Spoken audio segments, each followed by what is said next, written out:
Hello students, welcome to our physics lecture for 10 plus 2 medical and non-medical stream. Today's topic is Biot-Savart's law and its applications. As you know that according to the Arrested experiment and according to the Snow rule, you can find out that how a magnetic field can be produced around a wire which is carrying a current. अगर एक wire ने current carry किया हुआ है तो उसके around वो एक मैग्नेटिक फील्ड प्रोड्यूस करेगी. That means moving charges produces a magnetic field around that wire, and that direction is given by according to the Snow rule, that is Ampere swimming rule. उसके बाद आता है Biot Savart law. Now you have to predict कि कोई भी wire है उसमें ये करंट कैरी किया हुआ है उस वायर ने, तो उसके अराउंड कोई भी मैंने एक ऑब्जर्वेशन पॉइंट ले लिया. इस पॉइंट के अराउंड इस पॉइंट पे जो मैग्नेटिक फील्ड है या मैग्नेटिक फील्ड इंडक्शन है वो इस स्मॉल करंट एलिमेंट की वजह से कितनी होगी. That is why we are using the Biot Savart's law. So it is an experimental law predicted by Biot and Savart. It is also called as Laplace law, and this deal with the magnetic field और magnetic field induction at a point due to the small current element that is A B, which I am taken A B. Whole element is X Y, per small element मैंने यहाँ पे क्या लिया, A B. Now I am considering a small element AB whose length is dl of conductor XY carrying current I, and IDL is a current element because you know element जब हम किसी भी चीज़ के साथ जोड़ते हैं that means current का मतलब I, element कितनी लेंथ की मैं बात कर रही हूँ, कितना मैंने एलिमेंट लिया इसमें से, dl. That is Y ideal is a current element where r is a position vector and theta is a angle between this dl and r. Now according to the Biot-Savart's law, the magnitude of the magnetic field induction dB, जिसको हम magnetic flux density भी बोलते हैं, किसी भी point P पे due to this current element AB depends upon the following factor. कौन कौन से फैक्टर्स हैं ये? एक तो इसकी जो मैग्नेटिक फील्ड है. अब मैंने उसके यहाँ पे dB क्यों लिखा है? Because I have to calculate small magnetic field due to a small element taken that is AB. अब AB स्मॉल एलिमेंट है, इसी वजह से जो मैग्नेटिक फील्ड आएगा वो भी एक एलिमेंट की तरह ही बिहेव करेगा, small magnetic field due to a small electric element. So dB is proportional to I, that is current carrying by the wire. dB proportional to D है, जो जितना मैंने एलिमेंट लिया है उसकी लेंथ कितनी है. dB proportional to sine of theta, angle between them DL and R, उसका sign.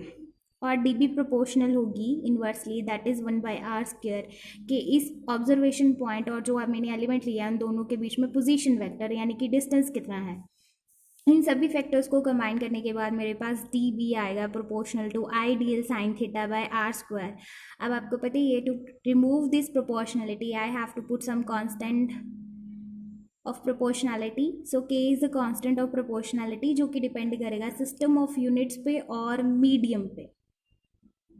So when there is a free space between current and point, then in SI K is equals to mu naught upon 4 pi, जो मैंने proportionality constant की बात की थी. SI units मतलब standard international units, इनमें mu naught upon 4 पाई होगा इसकी वैल्यू, और CGS में सेंटीमीटर ग्राम सेकंड में इन यूनिट्स में K की वैल्यू होगी 1.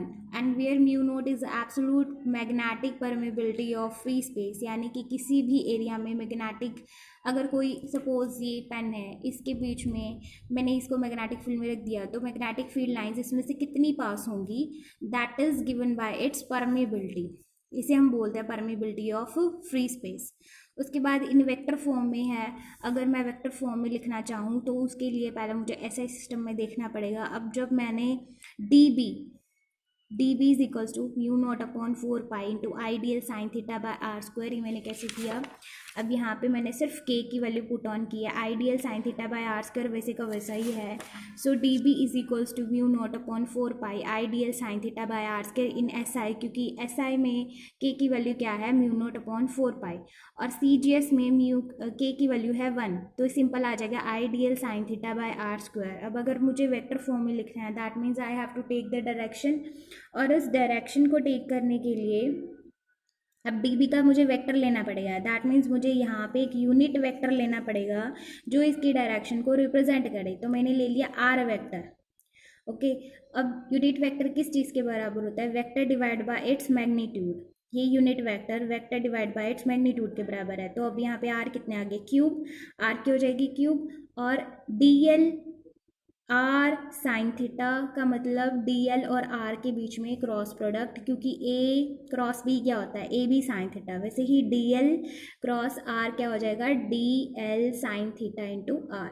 सो ये आ जाएगा mu naught upon 4 pi I D L cross R by R cube. उसके बाद मेरे पास है इसकी डायरेक्शन, जो मैग्नेटिक फील्ड है उसकी डायरेक्शन में कैसे रिप्रेजेंट करूँगी। अब मेरे पास एलिमेंट्स हैं dl cross r, product gives the direction of b by right hand rule। अब राइट हैंड रूल उसे हम राइट हैंड स्क्रू रूल भी बोलते हैं। अब इस एलिमेंट से आपको रिप्रेजेंट हो जाएगा, ये dl है, ये r है, दैट मीन्स अब ये क्या है, मेरा राइट हैंड है।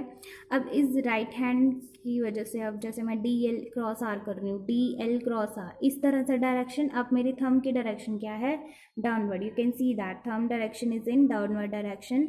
सो ये क्या आ जाएगी, b की डायरेक्शन क्या आ जाएगी, inward, because I am using this right hand thumb rule. अगर ये इस साइड होता, p पॉइंट इस साइड है ना, तो इसीलिए मैंने इस साइड किया। अगर p पॉइंट इस साइड होता, इस साइड, तो ये ऐसे होता। अब p पॉइंट इस साइड है तो ये डाउनवर्ड है। So b is perpendicular but inward in the direction of r dl vector cross r vector, that is it's from the observation point. So dl vector cross R vector product gives the direction of B by right hand thumb rule, और right hand screw rule भी बोल सकते हैं आप इसे, right hand thumb rule भी बोल सकते हैं। D B is perpendicular to the plane D L cross R vector and is directed inwards. मैंने आपको बताया पहले इनवर्ड्स, इनवर्ड, ये थंब जो है ये इनवर्ड डायरेक्शन को रिप्रेजेंट कर रहा है। So where P is observation point on the right side, अगर राइट साइड पे है तो इनवर्ड हो जाएगा। अगर यही पॉइंट इस साइड पे है, ठीक है, यही पॉइंट इस साइड पे है, तो डी एल क्रॉस आर ऐसे आएगा। तो ये मैग्नेटिक फील्ड की जो लाइन्स हैं that would be in upward direction, otherwise it will be in downward direction. So अब magnetic field reduction at a point due to current through entire wire किसके equal आ जाएगी। अब equation fifth के according, equation fifth ये देखिए, ये रही equation fifth, D B is equal to mu naught upon 4 pi I D L cross R by R cube, this is your fifth equation. अब इस इक्वेशन में से जब मैं इसको री राइट करूँगी then it will be written as this one. अब इसमें और इसमें डिफरेंस क्या है, कुछ भी डिफरेंस नहीं है, सिर्फ मैंने ब्रैकेट नहीं चूज़ किया है यहाँ पे, इसी को ही दोबारा से लिखा है। So b is equals to mu naught upon 4 pi I D L sine theta by R square, इसका मैंने इंटीग्रेट कर दिया। ये था स्मॉल एलिमेंट डी बी, यहाँ पे इंटीग्रेट नहीं था। अगर मैं इस पूरे को इंटीग्रेट कर दूंगी तो मेरे पास होल फील्ड आ जाएगी। अब मेरे को स्मॉल एलिमेंट की ज़रूरत नहीं है। अब मैं बोल रही हूँ कि पूरे एक्स वाई की वजह से, इस पूरे एक्स वाई की वजह से जो यहाँ पे मैग्नेटिक फील्ड इंड्यूस हुई है दैट इज़ बी। और अगर मैं इस सिर्फ स्मॉल एलिमेंट की बात करूँ तो वो आएगा डी बी। अगर मैं इस पूरे एलिमेंट की बात कर रही हूँ तो वो आएगा सिर्फ capital B. So capital B is equal to mu naught upon 4 pi I D L cross R by R cube का इंटीग्रेशन।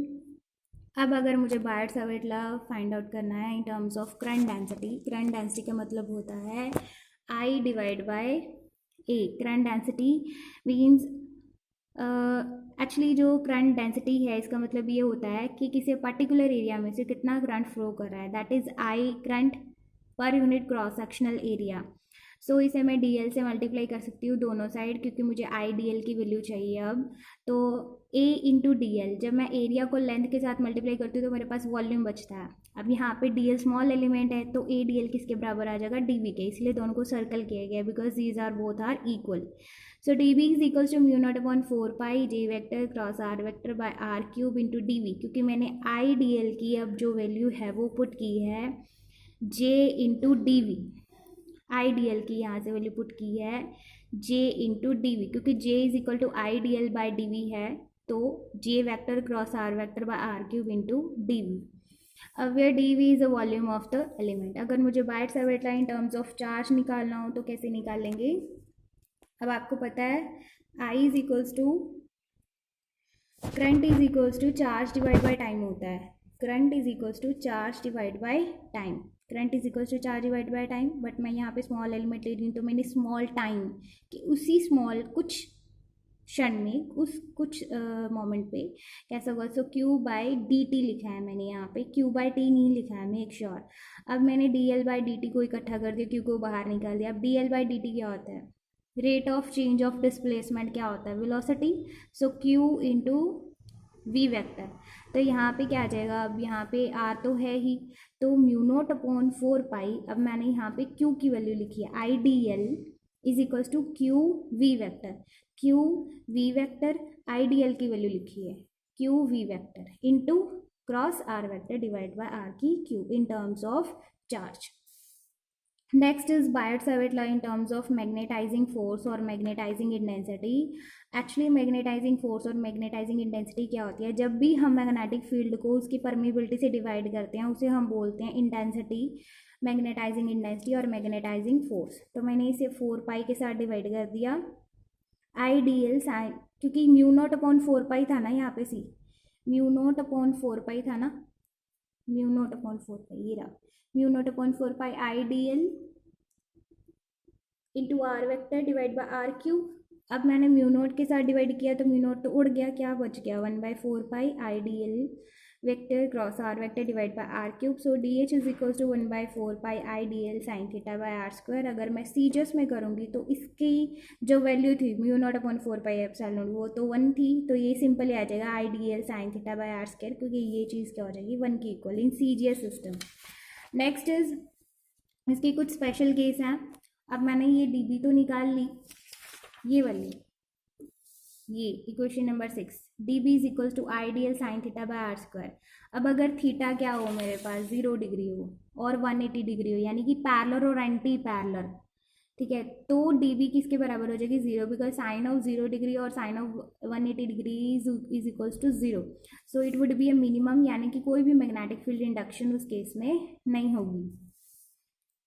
नेक्स्ट इज अगर theta is equals to 90 degree है तो इस केस में क्या हो जाएगा, मेरे पास मैक्सिमम वैल्यू आएगी। दैट मीन्स अगर परपेंडिकुलर लाई कर रहा है थीटा, बिल्कुल ऐसे है लाइन, ऐसे पी पॉइंट ऑब्जर्वेशन है, पी पॉइंट ऑब्जर्वेशन वो पूरा परपेंडिकुलर अगर मैं ले रही हूँ इस तरह से, so that would be a maximum value. और इम्पॉर्टेंट फीचर्स बायट-सैवर्ट लॉ के हैं कि इसको सिर्फ हम सिमेट्रिकल करंट डिस्ट्रीब्यूशन के लिए एप्लीकेबल कर सकते हैं, और बहुत ही ज़्यादा स्मॉल लेंथ की कंडक्टर्स की जो भी कैरी करते हैं, applicable only to very small length conductor carry current, and this can't be easily verified, क्योंकि प्रैक्टिकली ये बहुत कम पॉसिबल है कि किसी कंडक्टर में स्मॉल एलिमेंट लेना, उसका स्मॉल करंट लेना।